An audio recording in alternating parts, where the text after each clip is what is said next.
Hello guys, welcome back to Pragya Vahini. आज हम करेंगे हमारे जो सीरीज चल रही है असाइनमेंट शीट की, उसी के आगे के क्वेश्चंस। तो क्वेश्चन क्या कह रहा है? क्वेश्चन है evaluate X Y by W minus X plus W if X is equals to 25, Y is equals to 36 and W is equals to 20। ठीक है, तो किस तरीके से करोगे वाला क्वेश्चन?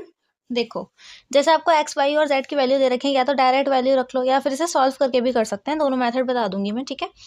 क्योंकि कई बार ऐसा कह देते हैं कि solve this equation first and then put the values of it. ठीक है, तो आपका मेथड वन क्या हो जाएगा? एक्स की वैल्यू है 25 इंटू वाई की वैल्यू क्या है 36 बाय डब्ल्यू की वैल्यू क्या है 20। ठीक है, माइनस एक्स की वैल्यू क्या है 25 प्लस डब्ल्यू की वैल्यू क्या है 20। अब क्या करेंगे? अब देखो 25 इंटू पूरा जो है आपका ये सॉल्व, ये अलग से करना है और माइनस करके ये अलग से करना है। ठीक है, तो इसको पहले प्लस कर लो पूरे को, इसको एज इट इज चलाओ। ठीक है, क्योंकि मल्टीप्लाई करके फालतू में तुम फंस जाओगे। 25 और 20 कितने होते हैं? 45 हो गए। ठीक है, माइनस में है ये। ठीक है, अब देखो यहाँ पर आपको फ्रैक्शन करना पड़ेगा और यहाँ पर इसे एलसीएम लेना पड़ेगा, बिकॉज क्योंकि यहाँ पर क्या है कि ये फ्रैक्शन में है, तो आपको इसे भी फ्रैक्शन बनाना पड़ेगा। डायरेक्ट आप नहीं काट सकते, ठीक है ना? तो यहाँ पे 20 मैंने एलसीएम ले लिया। अब 20 का 20 से डिवाइड देंगे तो आएगा 1, 1 का इससे मल्टीप्लाई करेंगे तो एज इट इज यही आ जाएगा। माइनस 1 का 20 से देंगे अगर डिवाइड तो आएगा 20, और इसका 45 से मल्टीप्लाई करना पड़ेगा, तो हमने ये भी एज इट इज लिख दिया। ठीक है, अब आपको पता चलेगा कि मैंने क्यों कहा था कि ऐसे ही रखो, बिकॉज यहाँ पे क्या करना है हमें कि क्या कॉमन आता हुआ दिख रहा है। देखो, यहाँ पे 45 और यहाँ 25 है, दोनों 5 के टेबल में तो आते ही हैं, तो यहाँ पर हमें 5 कॉमन आता हुआ दिख रहा है। ठीक है, तो यहाँ 5 तो कम से कम कॉमन आएगा ही। ठीक, तो 5 5 जो होता है 25। ठीक है, एक जगह से आपको कॉमन आ जाए। अब देखो, क्योंकि ये मल्टीप्लाई में है, अगर इन दोनों का जैसे अगर आप मल्टीप्लाई कर देते, तो मल्टीप्लाई का एक क्या पॉलिसी होती है, मल्टीप्लाई की एक कैरेक्टरिस्टिक ये होती है मल्टीप्लाई का, कि जैसे अगर आपने कुछ चीज़ मल्टीप्लाई करी है, जैसे कि 2 इंटू 2 आपने 4 किया है, तो उसमें से आप 2 को भी बाहर ले सकते हो, 2 को बाहर ले सकते हो, 2 बार 2 को बाहर लिया जा सकता है। ठीक है ना? तो यानी कि अगर आपने मल्टीप्लाई करी है, तो दोनों की ही जो प्रॉपर्टीज़ हैं वो वहाँ पे सबमर्ज हो जाएंगी, और अगर एक के अंदर भी, एक के टेबल में भी वो चीज़ आती है, तो उस वाले जो आपका आंसर आया है उसमें भी आएगी। ठीक है ना? तो 5 5 तो 25 होता है, तो 5 यहाँ पर आ गया, इंटू में 36 एज इट इज आ जाएगा। ठीक है, जो साइन है वो एज इट इज रहेंगे, क्योंकि आपने 5 कॉमन लिया है, तो साइन के बाद की जो डिजिट होगी उसमें से भी आपको कॉमन लेना जरूरी है। ठीक है, कॉमन का मतलब होता है दोनों साइड से लोगे आप, और साइन एज इट इज रहेंगे। ठीक है, तो 5 9 से कितना होता है 45, 5 4 से 20 होता है, मैंने ये वाला ले लिया। ठीक है, 5 4 से होता है 20, तो 4 यहाँ पर लिख दिया, और 45 एज इट इज रहेगा। अब यहाँ पे ये गलती नहीं करनी है कि दोनों से कॉमन ले लो। ठीक है, एक ही जगह से कॉमन आएगा। ओके, अब यहाँ पर भी अगर आप इसे चाहो तो 5 इंटू 4 लिख सकते हो। ठीक, क्योंकि ये 5 यहाँ से डायरेक्टली कट जाएगा। ठीक है, अब क्या करो, 5 और कॉमन ले लो। ठीक, क्योंकि देखो यहाँ पे भी 5 था और यहाँ पे तो है ही, ये वाला 5 आ जाएगा उधर, तो आ जाएगा 36 माइनस 4 इंटू 4, 5 9 से 45 होता है, तो यहाँ आ गया 9। ठीक है, और अपॉन में आपका आ गया 4। ठीक, अब यहाँ पर हम क्या करेंगे, एक काम करते हैं, यहाँ पर हम क्या करेंगे, अगर आप यहाँ पर लोगे 5 एज इट इज छोड़ो, इंटू में 4 और बाहर लो, 4 आ गया यहाँ पे बाहर। ठीक, 4 9 सा 36, 4 9 सा होता है ना 36, और माइनस ये क्या हो गया, 4 इंटू 9 था, है ना, 4 9 सा 36। ठीक है, और 4 आपने अगर बाहर ले लिया तो यहाँ भी क्या बचा, 9 बचा, और अपॉन में आपका 4 है, इससे ये कैंसिल हो गया, और 9 इन माइनस 9 हो गया। अब देखो क्या हो रहा है यहाँ पे कि 9 में से 9 अगर आप माइनस करोगे तो क्या बचेगा, 0, और 0 के किसी भी चीज़ में मल्टीप्लाई करो आएगा क्या, 0। इसीलिए मैंने मना किया था फालतू में ही मल्टीप्लाई करके और लास्ट में आंसर 0 आता तो बुरा लगता है। ठीक है, इस तरीके से कैलकुलेशन करोगे तो ईजी वे में रहेगा, है ना?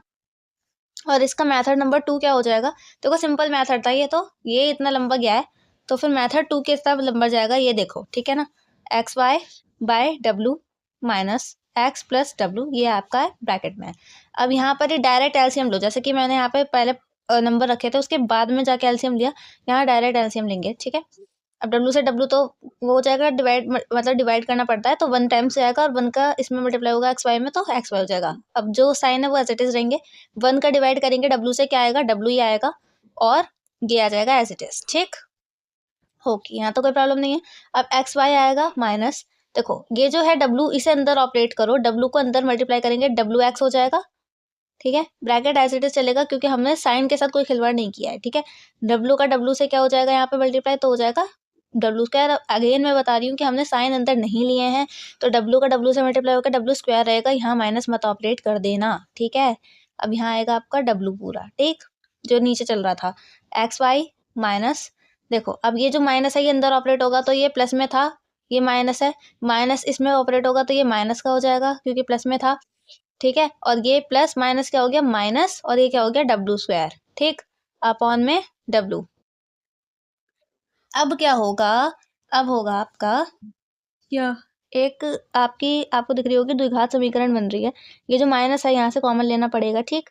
यहाँ आएगा आपका W स्क्वायर, WX इसमें माइनस कॉमन आ गया तो ये हो जाएगा प्लस में, और ये प्लस में था, ये हो जाएगा माइनस में। जितने भी वेरिएबल होते हैं वो सारे के सारे क्या हो जाते हैं, अलग उसमें चले जाते हैं, मतलब कि जो भी साइन होंगे वो बढ़ जाएंगे जैसे कि आप माइनस कॉमन लोगे तो, ठीक है, अपॉन W। अब ये माइनस तो W के पास जाएगा, ठीक है। एक जो ये द्विघात समीकरण है इसको सॉल्व कैसे करेंगे, क्या है ये, क्वाड्रिलेटरल इक्वेशन, ठीक, WX माइनस XY, ठीक है। अब इसमें से इस तरीके का बनाओ कि इन दोनों, इसका और इसका मल्टीप्लाई करके ये बनना चाहिए, ठीक है। या फिर ऐसा चाहो कि एज इट इज़ ही रखो तो फिर भी एज इट इज़ भी रख सकते हो, ठीक है ना।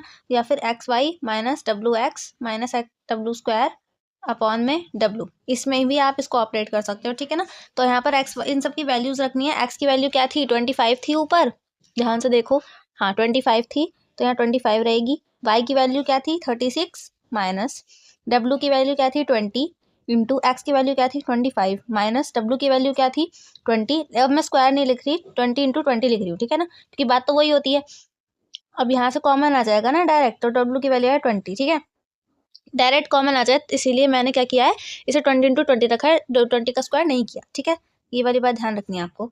अब इसके बाद यहाँ से अगर मैं देख सकती हूँ कि क्या नाम है, 5 कॉमन आ रहा है, ठीक है, 5 कॉमन आया यहाँ से, ठीक है। अब देखो नीचे वाले को भी मैंने 5 इंटू 4 कर लिया, इसीलिए 5 4 से 20 होता है, क्योंकि 5 कॉमन लेंगे, 5 5 होता है 25, 36 एज इट इज़ रहेगा, 5 4 से होता है 20, 25 एज इट इज़ रहेगा, 5 4 से होता है 20, 20 एज इट इज़ रहेगा, ठीक है, इधर वाला। आगे 5 से 5 कट गया, ठीक।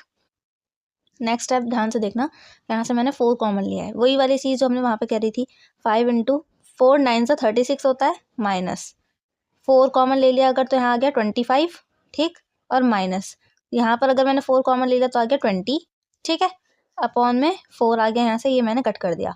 अब देखो कितनी इजी कैलकुलेशन हो गई, मतलब कि आपको क्या करना था, डिवाइड भी करना था, अब आपको डिवाइड नहीं करना पड़ रहा है एटलीस्ट, ठीक है ना। तो बहुत इजी कैलकुलेशन हो गई, ध्यान से देखते रहो, ठीक है ना।